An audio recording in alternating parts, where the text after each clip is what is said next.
from the Denver Broncos Media Center, welcome to Broncos Country Tonight with Ryan Edwards and Benjamin Allbright. Welcome to Broncos Country Tonight, breaking down quite a few things this evening. The Broncos make a couple of roster moves. Benjamin, let's get to the one that I think most people will know by name, and that's John Brown, former wide receiver with Buffalo, with the Raiders, with the Cardinals. He's bounced around a little bit. His best days were probably with Buffalo, maybe with Arizona. Didn't really do much, obviously, with the Raiders. It is Raiders week. There's always a little bit of a sign of why you sign a guy.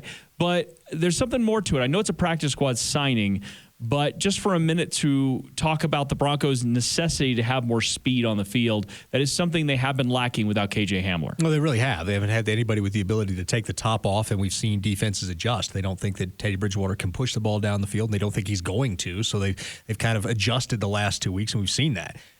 So signing John Brown does bring that. John Brown still has plenty of speed. I mean, 1,000 yards just 2 seasons ago in Buffalo. 4-3 guy. Last year in Buffalo, not anymore, but he used to be in 2014. It was funny. I was talking with Dave Logan earlier. And he said he reminds me of me, and I'm like, if you look at him, he kind of reminds you more of me. But he's like 5'10", $170. But in terms of the speed, anyway, it's. I think it's a good signing. It'll give you the opportunity to do that. People were talking about his sickle cell trait. That's a non-factor. They determined that a while back. I think he's a good addition. He certainly was impactful last year with the Bills, except he was injured a little bit, and Stephon Diggs really ate into his targets. They finally got another deep threat guy. So yeah, he was wide receiver 1 there with Buffalo. Right, he was wide receiver 1 2 years ago. Yep. And he had a 1,000-yard season 2 years ago, so he can be impactful.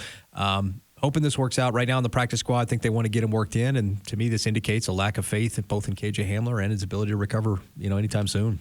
Well, it definitely could be that. It's also David Moore hasn't had much of an opportunity to do very much. 4 snaps in the last game, Yeah, I think. I got a very, very few snaps this last game. He had more the game before, but again, was really a non-factor as a receiver out there, and they just need more from that group. And I know simultaneously we keep talking about the Broncos need to run the ball more, and they do, but they also need that deep threat to keep defenses honest. And this is like not a negative statement on Cortland Sutton, Tim Patrick, Noah Fant, any of those guys. It's just what the speed of the NFL is. You have to, like every single team, if you look across the board at the best offenses in the league, they all have one speed guy at least to take the top off and keep defenses at least understanding they got to keep one guy deep. Yeah, and that's the thing. Like Tim Patrick and Cortland Sutton are great wide receivers, but they lack that elite gear that guys like Kendall Hinton, that KJ Hamler have, and it's it's something they've been missing. So hopefully this John Brown signing will hopefully do that. They let go of Josh Malone in order to sign him to the practice squad. Yeah, another roster move. Avery Williamson, inside linebacker. Asked for his release. He wanted to sign. He wanted to be playing, so he signed with the Tennessee Titans, and that made sense. He wasn't going to play here. That was the thing. Came on. He was a body. He knew he was a body. So. Good for him to get a little bit of a missed opportunity, though. I mean, again, this is nothing against Justin Sternad or anything, but I still feel like the Broncos could be looking for something else with the inside linebacker group, especially knowing that by next year you might be resetting the entire group altogether. Yeah, I've advocated for maybe rotating Caden Stearns in there a little bit. I know he's not the biggest body out there in the world, but he's got the athleticism and he can kind of do it. He's not afraid to hit or get downhill. We saw him get 2 sacks. So I've been kind of advocating for that. Sternad, he's a decent linebacker, but you're missing Josie Jewell, and they don't have anybody else that's that guy, just the sure tackler type guy. So, I don't really know.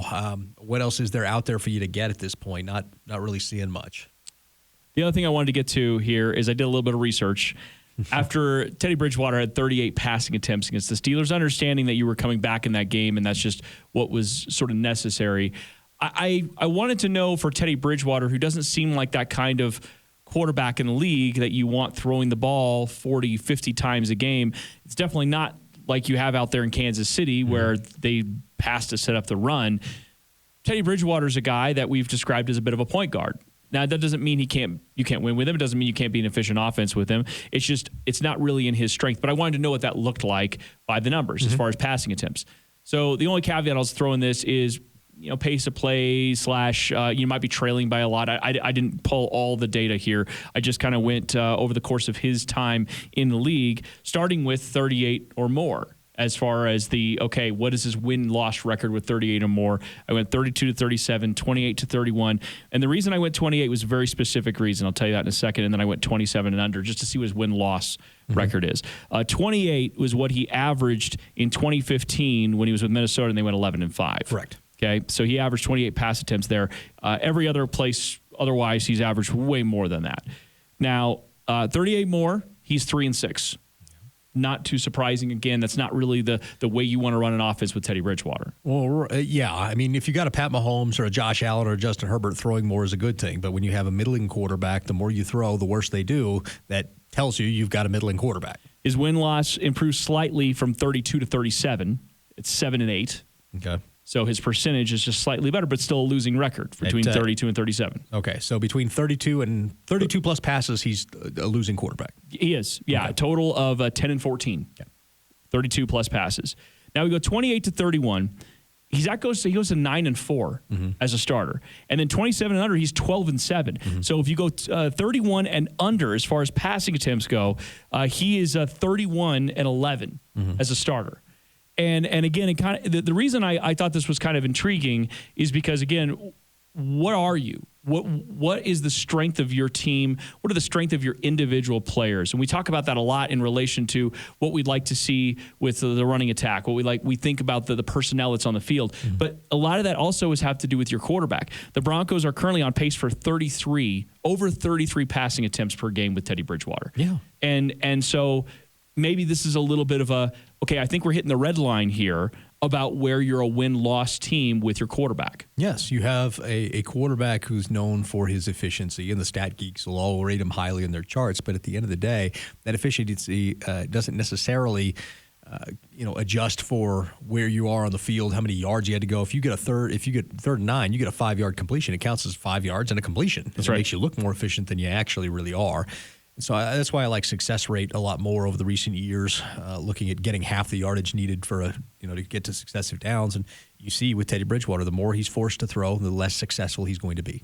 The only thing that I'll add as a little bit of I guess a little bit of variance in this is he averaged 33 passing attempts with the Saints. So we kept saying, okay, well, what if he can get back to Teddy Bridgewater with the Saints? Well, the very next year he's averaging 33, 32.8 to be specific with Carolina. He went 4-11. So it's not an all things are being equal kind of thing. So if you get Teddy with the Saints, it could be successful if you're passing that much. But it also could be Carolina Teddy, where you're a 4-11 team. Teddy has been successful in one football games where he's had great running backs. He won with Adrian Peterson in rare form. Yep. He won with Alvin Kamara. He's not winning with Mike Davis last year, and guys like that. And that's really is what it is. You have a great offensive line, a great run game. Teddy can kind of point guard you to wins. You don't, you're not going to get him. All right. We'll dive deeper into the Raiders matchup coming up on the next Broncos Country Tonight. For Benjamin Allbright, I'm Ryan Edwards. Thanks for watching.